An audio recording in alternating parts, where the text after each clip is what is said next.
Amity Silks, Kanchipuram Saree Store, now in Vijayawada. Exclusive Pattu Sarees, Salwars and Lehengas. నమస్తే, welcome to Suman TV. ఈరోజు రైతు కార్యక్రమంలో భాగంగా రైతు ఎక్స్పో జరుగుతుంది ఎన్టీఆర్ స్టేడియం వద్ద.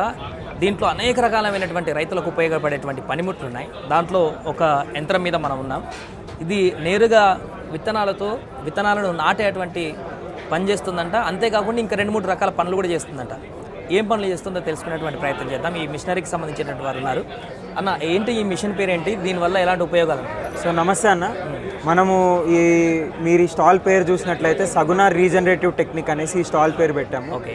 దీని ముఖ్య ఉద్దేశం ఏంటంటే మనము జీరో టిల్లింగ్ అంటే దుక్కి దున్నకుండా, నారు లేకుండా, కలుపు తీయకుండా వరి మరియు ఇతర పంటలు పండించే విధానం అన్నమాట. ఓకే. సో ఈ పంటలు మనం ఈ విధానంలో ఏంటంటే బెడ్స్ లాగా చేసుకుంటే, ఈ విధానాన్ని కనుక్కున్నది మొదటిగా సగుణ రీజనరేటివ్ టెక్నిక్ వాళ్ళు, అంటే సగుణ రూరల్ ఫౌండేషన్ అనేసి దాని ఫౌండర్ శ్రీ చంద్రశేఖర్ బడసావ్లే. ఆయన మహారాష్ట్రలో ఉంటారు. ఆయన 40 ఏళ్ల కృషి అనమాట ఈ పద్ధతిని. పంట కోత అయిపోయిన తర్వాత ఎలాంటి మళ్ళీ పనులు చేయకుండా డైరెక్ట్ విత్తనం అదే. సో చెప్తాను. సో దీనికి ఏంటంటే మెయిన్గా మనము బెడ్స్ లాగా తయారు చేయించుకుంటాం. మనం భూమిని టచ్ చేసేది ఈ పద్ధతిలో ఒకటేసారి ఆ బెడ్స్ ప్రిపరేషన్ అప్పుడే. ఓకే. ఆ బెడ్లు ప్రిపరేషన్ చేసుకున్నాక మీరు కాలువల్లాగా వదులుకుంటారు మధ్యలో.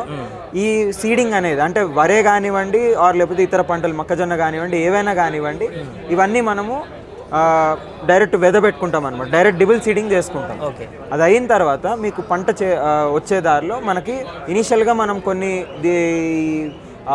కలుపు మందు అనేది వాడుకోవడం జరుగుతుంది. ఒక మోతాదులో, ఒక రిక్వైర్డ్ క్వాంటిటీలో, ఎక్కువ కాదు తక్కువ కాదు, దానికి రిక్వైర్డ్ క్వాంటిటీలో వాడుకుంటాము. కలుపుని కంట్రోల్ చేసుకుంటాము. దాని తర్వాత హార్వెస్ట్ అయిపోతుంది కదా, మనం కోత చేసుకున్నాక పంట మిగిలిపోయిన వరి దుబ్బులు కానివ్వండి, ఎటువంటి ఆ పంట వేస్టేజ్ ఏదైతే ఉంటుందో రెగ్యులర్ పద్ధతిలో అయితే మనం రోటోవేటర్ వేసి దున్నేస్తాం. కానీ ఈ పద్ధతిలో అలా చేయరు.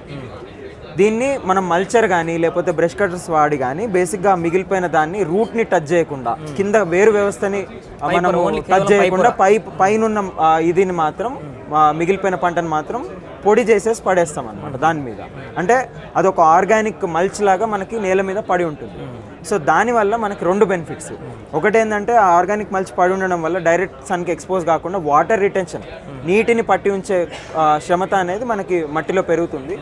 2, కింద ఉండే ఈ వేరు వ్యవస్థ అనేది కుళ్ళిపోవడం జరుగుతుంది మీకు. ఆ కుళ్ళిపోయినప్పుడు మీకు ఏమవుతుంది, మైక్రోబియల్ యాక్టివిటీ పెరుగుతుంది. అంటే పురుగులు అవి రావడం జరుగుతాయి. దాని వెనక మనకి వానపాములు రావడం జరుగుతాయి. సో దీనివల్ల మనకు ఆటోమేటిక్గా సాయిల్ అనేది దాని స్ట్రక్చర్ అది బాగుపరుచుకుంటుంది. అండ్ మనకి దీంతో మేజర్ బెనిఫిట్స్ అంటే సైంటిఫిక్గా ఏంది, మనకి దీనివల్ల సేంద్రియ కర్బనం అనేది పెరుగుతుంది, నైట్రోజన్ ఫిక్సేషన్ అనేది పెరుగుతుంది, దానివల్ల భూమి సారం పెరుగుతుంది. 2, ఎకనామికల్గా చూసుకుంటే మీరు మొదట ల్యాండ్ ప్రిపరేషన్ అంటే ఈ బెడ్స్ ప్రిపేర్ చేసుకునేది పక్కన పెట్టేస్తే దాని తర్వాత మళ్ళీ మీరు దున్నకం అనేది చేయట్లేదు. సో దానివల్ల మీకు ఈ రోటోవేటర్ కానివ్వండి లేకపోతే దున్నుకునే ఖర్చులు అనేవి ఉండవు. 2 సరే అదే. సో మనకి దీని తర్వాత ఏంటంటే మనకి 2 ఈ కలుపు మందు అనేది అంటే బేసిక్గా మనకి కలిపేస్తాం కదా, అంటే బేసిక్గా కలుపు మందు అనేది వాడకం. ఇప్పుడు సాయిల్ రీజనరేటివ్ అవుతుంది, కర్బనం పెరిగినప్పుడు ఆటోమేటిక్గా మన కలుపు అనేది కూడా చాలా తక్కువ వస్తుంది.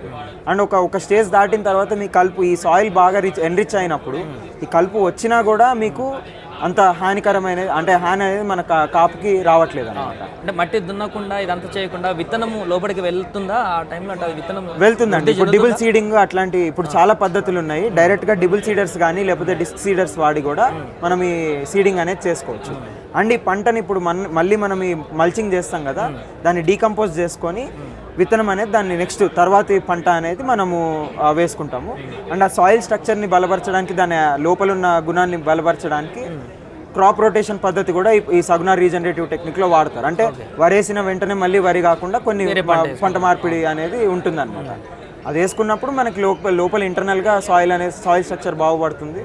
2 ఫ్యూచర్లో అంటే మీకు ఏంటంటే మేజర్గా ఈ సాయిల్ ఇందాక అన్నట్టు సేంద్రియ కర్బనం పెరిగినప్పుడు మీకు ఆటోమేటిక్గా ఈ పంట కాపు అనేది కూడా మీకు చాలా బాగా రావడం జరుగుతుంది. ఇప్పుడు ఇది ఎకరాకి ఎంత టైంలో సీడింగ్ చేస్తుందండి? సో స్పెసిఫిక్గా ఇప్పుడు నేను చెప్పిందంతా సగుణ రీజనరేటివ్ టెక్నిక్ గురించి. ఆ టెక్నిక్కి ఇప్పుడు రెగ్యులర్గా ఎటువంటి మెషినరీస్ అయినా ట్రాక్టర్లు కానివ్వండి ఇవన్నీ పోతే కనుక ఈ బెడ్స్ అనేవి పాడైపోతాయి. సో మనము ఈ మా కంపెనీ వచ్చేసి ఇనావ్ అగ్రోమిక్ ప్రైవేట్ లిమిటెడ్ సగుణ రూరల్ ఫౌండేషన్తో వాళ్ళతో కలిపి మేము కేవీకే జమ్మికుంట వాళ్ళతో కలిపి మేము ట్రయల్స్ చేయడం జరిగింది. ఆ ట్రయల్స్లో మనం ఈ వెహికల్ని తయారు చేసాము. ఇదేంటంటే మనకి ఇప్పుడు నేను చెప్పిన యాక్టివిటీస్ అన్నీ కూడా ఒక వెహికల్, ఈ ఒక్క వెహికల్ ఇప్పుడు సీడింగ్ కావచ్చు, స్ప్రేయింగ్ కావచ్చు, మల్చర్ వేసుకోవడం కావచ్చు, హార్వెస్టర్ అంటే మన హార్వెస్ట్ యాక్టివిటీకి రీపర్ పెట్టుకోవడం కావచ్చు, కాలువలు చేసుకోవడానికి. అంటే ఈ బెడ్ పాడైపోతుంది, ఇందాక సార్ అన్నట్టు మనకి బెడ్ పాడయ్యే క్రమంలో మనకంటే పంట అయిపోయిన తర్వాత లోపల ఈ బెడ్ని మళ్ళీ ట్రెంచర్ తోటి బాగు చేసుకోవచ్చు. సపరేషన్ అంటే ఇట్లా ఈ మట్టిని ఎగదోస్తుంది అనమాట. సో ఈ పద్ధతి అంతా కూడా ఈ ఒక్క వెహికల్, అంటే ఒక వెహికల్ ఉంటే ఒక ఇద్దరు మనుషులు దగ్గర 25 నుంచి 30 ఎకరాలు ఈజీగా ఒక పర్సన్, ఇద్దరు మనుషులు కలిపి ఈ సింగిల్ వెహికల్ తోటి ఎస్ఆర్టీ సాగు పద్ధతిలో వ్యవసాయం అనేది చేసుకోవచ్చు. సో దానికి మనం మేజర్గా ఈ వెహికల్ అనేది డెవలప్ చేస్తాం. ఎంత ఉంటుందండి ఈ వెహికల్? దీని ధర ఇప్పుడు ప్రస్తుతానికి 2,90,000 వెహికల్ కాస్ట్. అటాచ్మెంట్స్ అనేవి ఇంకా యాడ్ ఆన్ అనమాట. అంటే ఇప్పుడు సీడర్కి ఒక ప్రైస్ ఉంటుంది, మల్చర్కి ఒక ప్రైస్, రీపర్కి ఒక ప్రైస్, అట్లా డిఫరెంట్ మీకు ఏవేవి కావాలో దాన్ని బట్టి టైంని బట్టి మీరు తీసుకుంటూ ఉంటారు. దాన్ని బట్టి మీకు ప్రైజింగ్ అనేది ఉంటుంది.